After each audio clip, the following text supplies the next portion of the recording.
Today I want to talk about greed. Greed is one of the deadly sins. What is greed?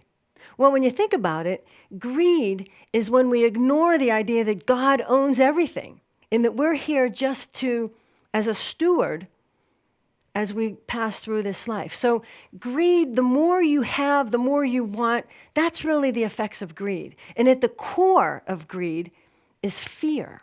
Think about it. The more you have, the more you want. And the reason that you want more is because you're fearful that you're going to lose what you have. That is the deadly sin of greed. Now, how do we overcome this sin of greed? Well, to be generous. Generosity is how we can overcome this lifestyle of greed. So practice generosity. God is generous.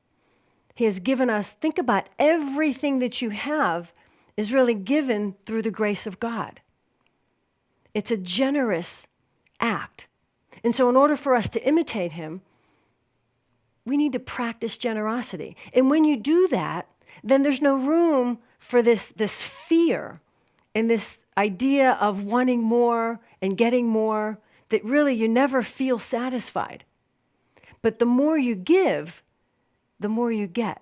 That's what's interesting about this whole idea of God's grace, to be generous. That the more we give, the more we get, and then you feel that sense of fulfillment, that sense of being satisfied.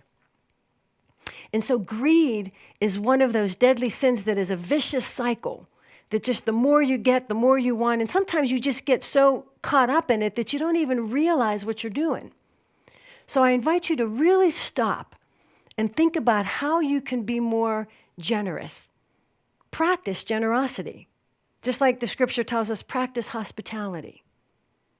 And you will find that sense real deep within you will feel satisfied, that you will never find, as long as you're greedy and wanting more, you will never be satisfied until you practice this idea that God gives us of generosity.